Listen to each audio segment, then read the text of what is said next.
হুজাইৰ Choudhury বজাৰস্থিত Ajmal senior secondary স্কুলত বিদায় সভা। বিদ্যালয়ৰ 10ম আৰু দ্বাদশ শ্ৰেণীৰ শিক্ষাৰ্থীয়ে আৱেগিকভাৱে লয় বিদায়। এই বিদায় অনুষ্ঠানত শিক্ষাৰ্থীৰ অভিভাৱক উপস্থিত থকা পৰিলক্ষিত হয়। আজি এই উপলক্ষে বিদ্যালয়ৰ চৌহদত বিদ্যালয়ৰ অধ্যক্ষ ৰাজীৱ ৰাজপুতে আঁঠৰা এই অনুষ্ঠানত আজমল ফাউণ্ডেশ্যনৰ অন্যতম শিক্ষা বিষয়া ডক্টৰ শামীম ছাফিকা বেগম, শৈক্ষিক সমন্বয়ক ৰফিকুল ইছলাম, মুৰাদহাৰ মহাবিদ্যালয়ৰ অধ্যাপক ডক্টৰ বদৰুল ইছলাম, অধিবক্তা আমজাদ হুছেইন তালুকদাৰ, আব্দুল হান্নান মাৰ্জেণ্টকে ধৰি ভালেমান অতিথি উপস্থিত থাকে। ছাত্ৰ ছাত্ৰীয়ে কেনেদৰে জীৱন গঢ়িব পাৰে তাৰ ওপৰত সকলোৱে অনুপ্ৰেৰণা দিয়ে। আজমল ছিনিয়ৰ ছেকেণ্ডেৰী স্কুলৰ অধ্যক্ষ আৰু আমন্ত্ৰিত অতিথিয়ে বিদায় সভা উপলক্ষে দিয়া কেতবোৰ মন্তব্য আমি শুনাই ল'ব বিচাৰিছো। আমি এইখিনি ক'ব বিচাৰিম যে বিদায় মানে আমি এইটো নুবুজাও যে আমাৰ ষ্টুডেণ্টবিলাকক আমি বিদায় দিলোঁ। আগন্তুক সময়ৰ কাৰণে আমি যিখিনি সিহঁতক প্ৰিপেয়াৰ কৰিব লাগে, যে ফিউচাৰ জেনেৰেশ্যন হয় আমাৰ এইখিনি ল'ৰা ছোৱালী, কাৰণ এইখিনি ল'ৰা ছোৱালী আমাৰ এই পৃথিৱীখন আগুৱাই লৈ যাব। আৰু আজমল ফাউণ্ডেশ্যনৰ অধীনত আমাৰ যিমানখিনি কলেজেছ আছে, আমাৰ মটোৱে হৈছে এইটো যে আমি সিহঁতক এজন ভাল হিউমেন বিং বনোৱাটো, পঢ়াৰ লগত সমান্তৰালে সিহঁতৰ যিখিনি অলৰাউণ্ড ডেভেলপমেণ্ট সেইখিনি আমি ফ'কাছ কৰোঁ সদায়।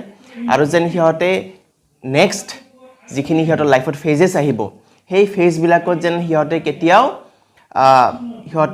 উজটি খাব লগা নহয়। তাৰে কাৰণে আমি সিহঁতক আজি ফেয়াৰৱেল এখন পাতিছোঁ।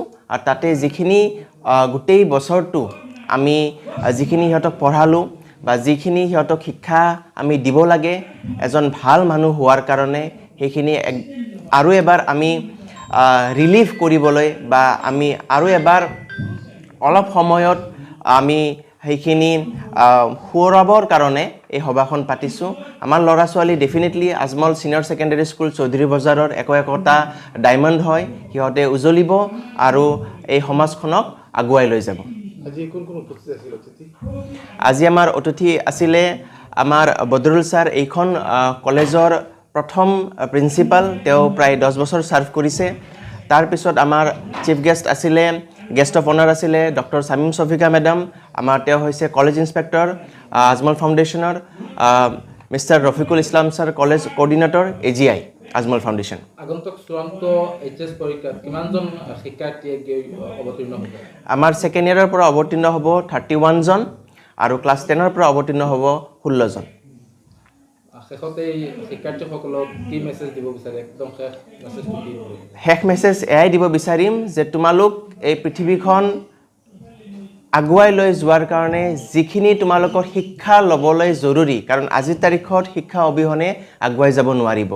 যিমান শিক্ষা ল'বলৈ আছে বা ল'বলৈ পাৰা তোমালোকে লোৱা, কাৰণ education can change the society, only education can change the society. এয়াই মই ক'ব বিচাৰিম যে শিক্ষাৰ ক্ষেত্ৰত যেন কেতিয়াও অৱহেলা নকৰে।